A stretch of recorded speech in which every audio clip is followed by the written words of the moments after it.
You know, some people think they're more important than they actually are. They think they're making this big impact. They think they have this grandiose effect on the world and the outcome of things when really they were just another cog in the machine and can be easily replaced. Welcome back.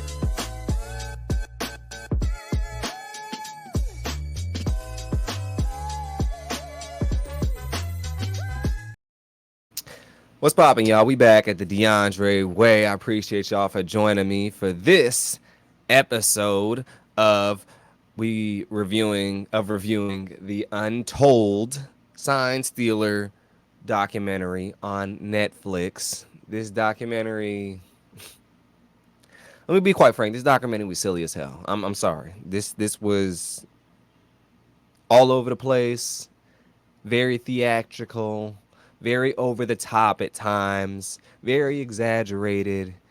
And why would you put a documentary out that the story can't even be completed yet? It was goofy. That's all I'm gonna say. It was goofy. You know, I think the Connor Stallions dude, he's a little overrating himself. I think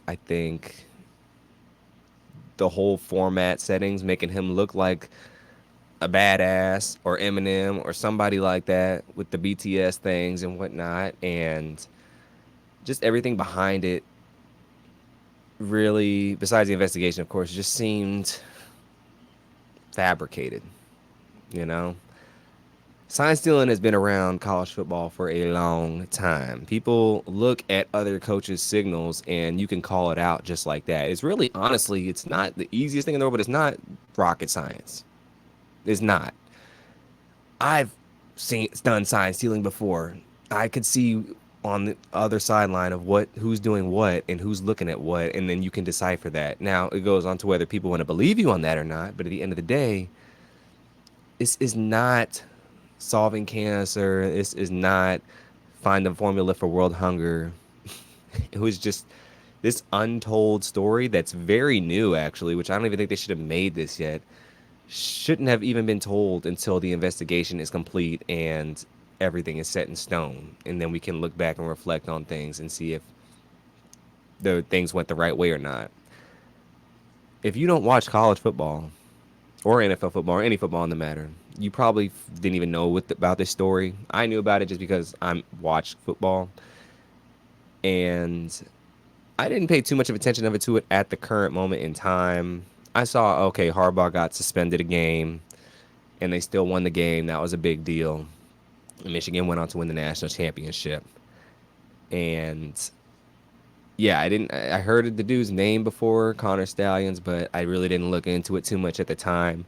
After watching this, sure, yes, they go a little bit more in depth, but with these stories, they could have knocked off a good 20, 25 minutes because they talked about his upbringing, which he's a Michigan fan, cool. Like, we get it, but they kept harping on that. And it's like, okay, there's a lot of people that are in his same shoes that live in the state and their dream college, and the college they root for, and root for them ever since they're born and want to go there and do something and be a part of it and do become a part of it, you know?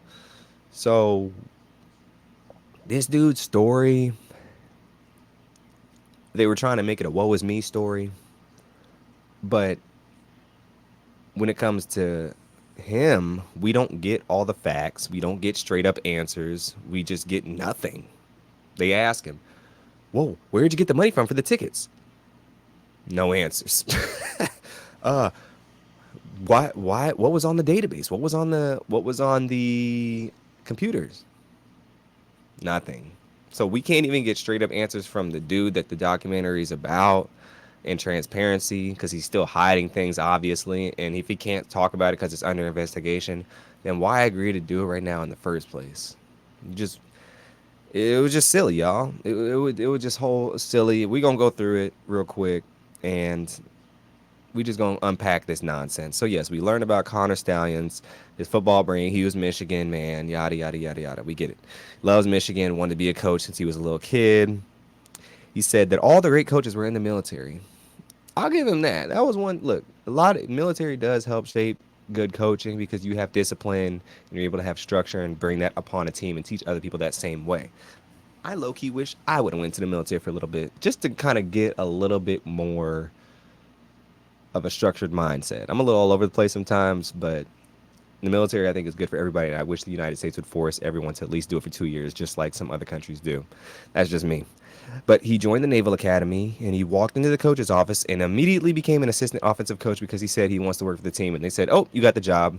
I was like, "Dang, must be nice." That's not how they do it at Mizzou, but I guess they do that in the Navy because they're not really that good and they need all the help they can get. But kudos to him for seizing the opportunity and taking the moment and going for what he wants. I admire that part. This dude is a hard worker. I'll give it that. I'm dogging on dude, but he a hard worker.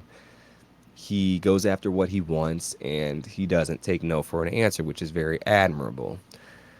But there's just other things that aren't very admirable, in my opinion. We'll get there. But yes, he soon started figuring out how what Ohio State and other teams' signals are. And he said the way they showed the way he did it was he explained, yes, there's multiple signal callers on an offensive or defensive sideline, and they're all going to be doing some different things, you know. Um, but it's really key to figure out who's the real one because what they don't explain really much is they switch the signal callers every week. So the same dude that's giving the signals one week, the real signals, he's not giving those signals the next week. And then a different dude giving the signals the next week. Sometimes they keep it the same guy. Every team works differently in that way. And that's where it can become a little tricky. And figuring out how to decipher that can be tough. But I think watching film, I've seen this watching film. You can kind of figure out what the play call is going to be kind of by the formation. If you're studying, you can figure out what the play call could be based on situation. If a team always passes it on 3rd and 5, they're 90% passing at that time, then what do you think is probably going to be? It's probabilities. So I definitely think looking at the sign and seeing what they're doing helps. I've done it before, like I said, and it can be effective. But there's other ways too, and I think him putting all this glory and gratitude on his own shoulders, and I'm sure he had some part in their success, but I don't think it was as big as they were trying to make it seem in this documentary. There's just a lot of things that go into it. There's a lot of little things, and you saying what the play is in the coach's ear every single play, I think that's a little far fetched. We did not hear from Harbaugh, his Michigan's head coach, in this documentary, of course, because he ain't trying to be involved in none of this. I mean, he already got suspended a game. He trying to get out. He got a new coaching job in LA. He out there kicking it, chilling, got his bag. He don't want nothing to do with Michigan no more. He's like, I'm out the cold and I ain't going back. And yes, that's what he was doing. And because this new rule this year in college football is the quarterbacks can finally have a headset in their ear to hear what the coach is calling. Used to be you have to get signals or run to the coach, him whisper it to you, you run it back to the huddle, tell the rest of the team. Those are the only other two ways you pretty much can do it. But since this dude kind of did what he did, they implemented this rule. Now it was weird. I figured it would be implemented already because the NFL's been had this rule for a very long time. So I don't know why the college would wait this long and wait for this kind of something like this to happen. But the NCAA is slow and the NCAA is trash, and I'm not shocked by that. But it was just funny that that's the case because I was just watching football the other day before I watched this documentary, and they're like, "Oh, this is the first season that you could the coaches can talk to the quarterback in the headset." And I was like, "Oh, I thought that was already a rule." I didn't know, but makes sense. They talk about Jim Harbaugh becoming a head coach at Michigan. Doesn't really have much. His process doesn't really have much to do with it. They kind of get off course with that a little bit. They say Connor was a logistics officer at the Naval Academy, but his heart was always set to become a coach at Michigan. Okay, there's other paths we must go through in order to get the one that we truly want. It's not always going to be just a regular uphill climb. It's going to be around the woods, over the river settings, and you're going to have to find your way one way or another. But he was on the right track, and he kind of did. he kind of did what he set out to do. Like I said, this dude is admirable in his tenacity on going for what he wants. He said he would fly. So this is part was crazy to me. I'm just wondering where he's getting all this money from. Is his family rich or something like that? Because he said he would fly to all the Michigan games on his own dime to help out. Now, you get a lot of benefits being in the Naval Academy. Maybe you get some frequent flyer miles. Maybe you get some perks with a certain airline. Maybe you get free housings at certain hotel chains. I don't know all the perks. My friend was in it. I didn't ask him all the perks. Maybe you get maybe paid for being a reserve. Maybe he was a reserve. Who knows? We don't know these things. But that's a lot of money. You're paying. You're going to these games on your own, and you are paying for yourself to stay in the hotel wherever you're staying at, or staying in your car. You got to drive all the way out there. It's crazy to me, you know. And he said he rented out his place on Airbnb when he would go on these trips. So I'm assuming a weekend game would come up. Okay, I'm gonna Airbnb it out from Friday to Sunday. Boom, made some money back. So it paid for my trip essentially. Makes sense, but that seems like a little bit of something you might need therapy for. I think that's a little crazy. I think that's a little obsessive. And there's a lot of people like that because people are crazy about their sports and college teams. I would never. I would never do that. But I go back and forth on this because it's a thin line between passion and insanity. He can do what he wanted to do at the end of the day. I just think that was a little out there, personal opinion, but we move. All Connor would talk about is football, Michigan football this, Michigan football that, Michigan football this. I want to be that. Speaking into existence. I'm not mad at that. He spoke it into existence and did what he was trying to do. Connor's friend said when he was at a game, said he was at it. So Connor bought tickets for his friends, family members, etc. at Michigan opponents so they can scout the games and record the signals and send them to him, and he could figure out what's going on and eventually then essentially help the Michigan team. Now here's where it kind of gets weird for me, confusing for me, and I have questions. So you send your friends and family to these games. They're recording it. Okay, there's nothing you can record at these games. People do it all the time. Now, you can't bring a whole camera in there and just plop it down and boom. But if they're recording parts of the games, why would some random people just come up to them saying, asking, why would you record these games? That seems a little. That seems a little over the top. That seems a little exaggerated. That seems like very Disney Plus that some randoms would just ask his friends this of all people, because people have the phones. It's 2024. They're gonna record whatever they want. I've never had anyone come to me and say, "Why are you recording that at a football game?" Just seems a little fishy, and I don't know if I fully believe that part of the story. But he said that his friends were at a game, and fans near them said that they should be careful not to have their phone out too long because then people would think they are deciphering signals. Stop the cap. It's cap, y'all. It's cap. I don't believe that for 1 second. I think it was just over exaggerated to help with the story. Don't believe it. I don't believe it. And it's a lot of hot sauce on that chicken. They got this dude walk, and then this is the goofiest part of the whole thing. So when this dude's BTS in these documentaries, they have BTS scenes and behind the scenes essentially, and some B roll. And basically, what B roll is, it's just extra footage that you could use that you might want to put in something or not. It's not really something that's on the script. It's not something that was on the storyboard. It's just extra footage that usually gets just tossed out. Well, they use this dude's B-roll of him walking through these parking garages, putting his hood on like he Eminem, walking in hallways, walking in alleyways. I'm like, bro, what are they trying to make this dude out as? Darth Vader? Is he the Sith Lord? I mean, he kind of looked like it with the bald head, but bro, well, what are you doing? I was just confused on the whole Dark Ages magician looking storyline going on here. He's not a wizard. He can't do cast spells. And last I checked, he doesn't have the power of the dark force. So this whole I'm gonna put my hood over my head and walk around these random spots, and they made him do that, or if it was his decision, whatever. It was just goofy, weird, and corny.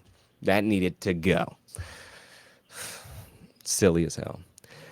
Yeah, he dressed up like a school shooter. It was cringe. But then, yeah, then they got him lifting weights and doing pull ups and all these things. I'm like, y'all, what are we doing? Why are we treating this dude like he's like a superhero? He essentially took some signs. He's a sign. He's an offensive assistant at University of Michigan. Essentially, that's nothing like that's cool. That's a really dope job. Well, he had the job, but why they acting like he's just like Doctor Doom over here? This dude's doctor needs a job. Well, he got a high school job now, but doctor lost his job. I don't get all that. But yeah, soon he became a staffer at full-time staffer at Michigan like he wanted somehow, some way.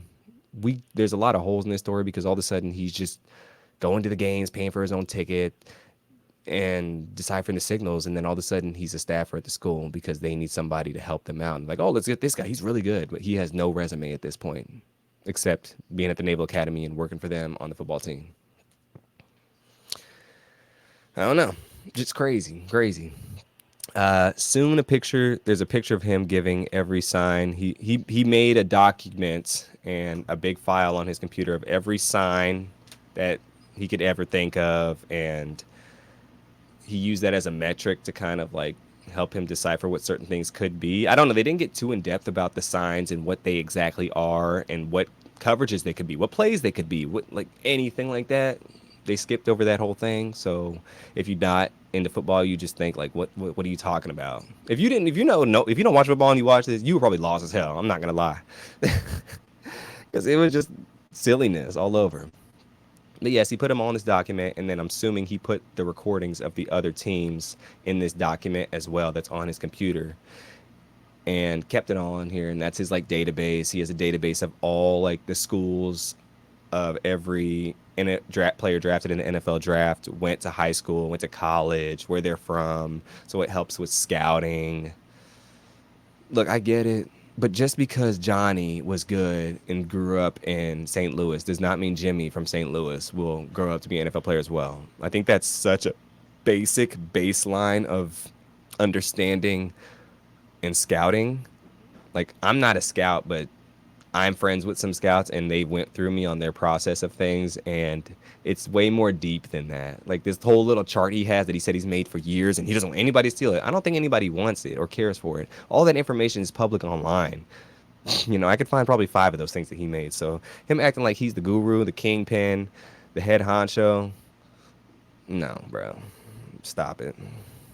Stop it.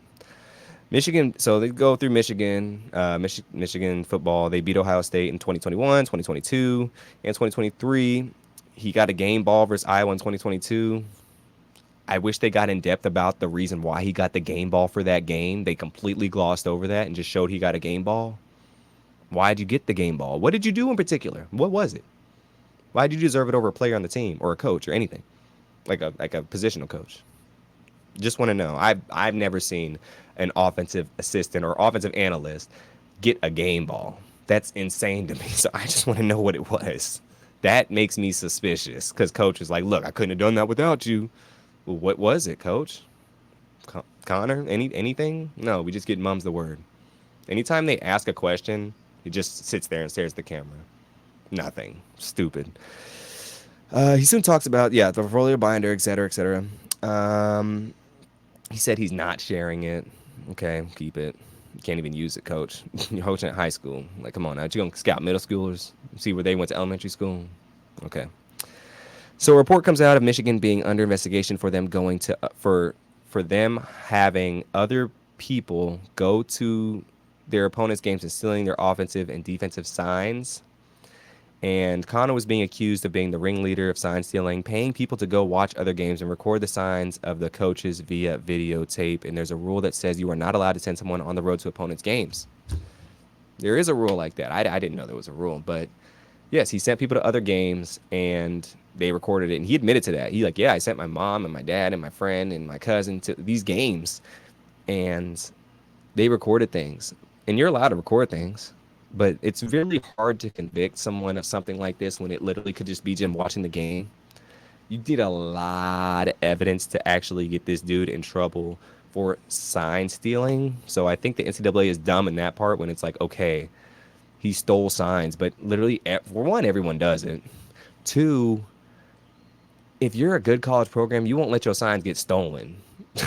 Like a student in the stands could follow you and see what they're doing, hit their friend up that goes to the rival school and be like, hey, they're going to do these signs. Here it goes. Anybody could do that. So them pinning it all on this dude, I think, is a little outlandish on the NCAA's terms. I think he's going to win his case. But yeah, it was just the whole thing is just like crazy because all this stuff is legal. He can get his friends tickets and go to the games. It's not like he illegally got the tickets. But them just assuming that that's what they were there for doing and them coming to these conclusions, that's a little far fetched on the Pokemon side of the game. And he said he did not personally go to other games. Well, duh, you didn't. He said so this is his friends, and he got the signal clue. He said he got the signals and clues from TV, film tapes, and other interns from other teams. Now, yes, you can watch TV and see them giving these signals. They show that. They don't show it every play, but they show it. You can watch film tapes that you get. You can see. You can't really see it that clearly on the film tapes because it shows a top view of it and a side view of it, and so you can't really clearly see the signals from that.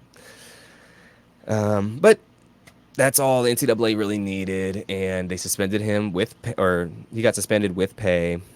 And yes, he soon hired a lawyer named Brad Beckworth who worked on the Johnny Manziel case and several other cases against the NCAA because this dude hates the NCAA. He's like, look, they the biggest ops. Let's take him down. I'm down with the lawyer. I like the lawyer a lot. He's the unsung hero in this.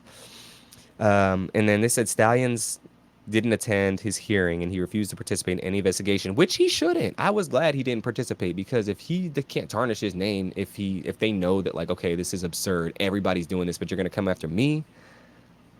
The thing is, like the whole case, I don't mind him. I like that he defends himself, and I don't really think he did too much, to be honest with you. I think they're giving him way too much credit. I just don't like how they're perceiving him to be this like badass because he worked for the team and deciphered codes and signals.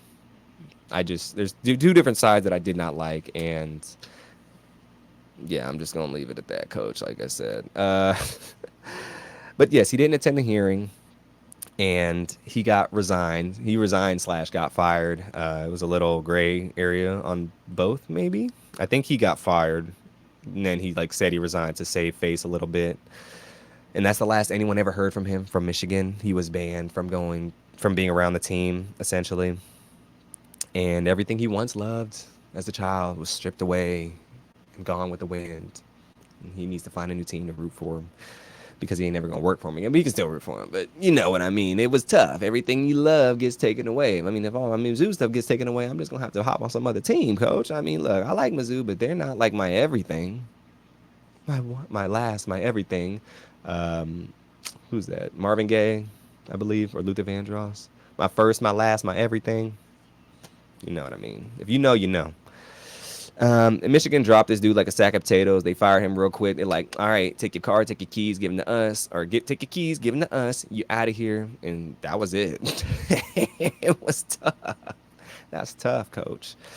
Michigan soon, and then when Michigan played Michigan State, Michigan State considered not playing the game because of sign stealing and worried for the concern for their players. Michigan State ain't good at all, so they would have lost anyways, with signs, without signs. If Michigan State had Michigan signs, they still would have lost. I don't want to hear all that. It was a bunch of hogwash.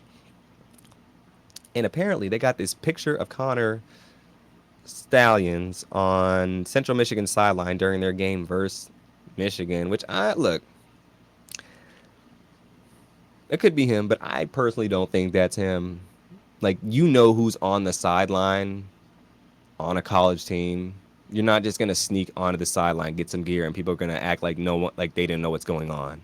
That's a bunch of hogwash. I think they just added that picture in there to get some dramatic effect.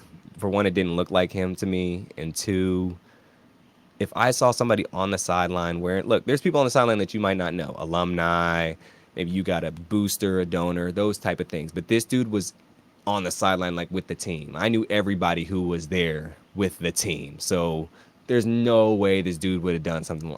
I don't think he not would have done it, but there's no way he would have gotten away with this. There's no way. There's no way.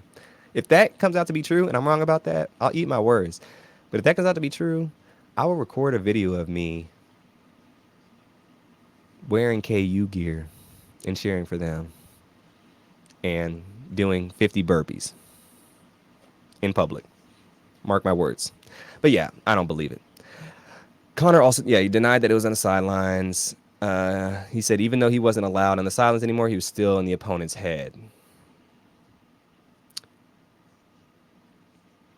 Maybe. I first said no, but I don't think they were thinking about him in particular, but I think they were like, oh, like the scandal. It might have just been a soft talking point in the locker room, but I don't think he was like messing with their head or anything. Like they were really concerned about this dude. The coaches probably were like, hey, like they did sign stealing, so we gotta watch out. But it's like the dude's not there no more. So I think once he was gone, he was like gone, gone. Like nobody's really thinking about this dude no more. And soon we get this other dude coming in this Ohio State fan coming incognito for some reason. Like he's a true criminal. Got the whole ski mask on, can't see his face, has some glasses on. I thought that was goofy as hell. Like he was there for no reason, provided no good insight or context. He just talked about the chat rooms and how people would talk about things and this and that and the third. It was stupid, pointless, waste of time. I don't even know why this dude was allowed on there. I could have been anybody. That could have been me. I could have just been up there capping the whole time. So I didn't believe a word he said. If you can't even show your face on a Netflix documentary, I hope he didn't get paid. But yeah, soon Connor went to the Ohio State in 2023, but he hid himself in a ski mask. I don't think he was banned going to the games, but it would have been a bad look if he showed up. So he had to make sure that he was incognito, which was kind of funny. I wouldn't have done all that, but it is what it is. Can't even enjoy the game. And soon we found out he left his Venmo payments public to the people in France he sent money to the games to. I don't really think that matters too much. But I guess in the investigation, it's like, look, oh, there's evidence, there's proof. That's no evidence or any proof. Who cares if he sent money to them to go to the games? That's people do that all the time. Once again, the NCAA is reaching to try and get this dude for something that so many people do, but just maybe aren't a part of the team officially like he was, and that's where the outcry is. And yeah, that was a whole exaggerated thing and whatnot. This booster gets fired. They talk about memes and how the memes are so funny during this time. I really didn't pay attention to memes during that time. They were fine, but unless you're a Michigan fan or Michigan State fan or anything close to involved with this, I don't think you would have cared too much. He said he went to hiding for a little bit because he was on the hot trail and soon he be able to come out, show his face again. Bro, you are not Bo Jackson. You ain't R. Kelly. You ain't one of these like mastermind criminals, bro. If you're innocent, why are you going into hiding? You know, like you're just making yourself look suspicious. And you're not doing these crazy crimes like you're trying to make it sound like you are. You're not, bro. It was sign stealing. Like anybody could do that. But goofy. But yes, eventually he snuck to the national championship game, which was crazy. He let a camera crew came with him to the national championship game, and yeah, during this documentary, and I'm like, what?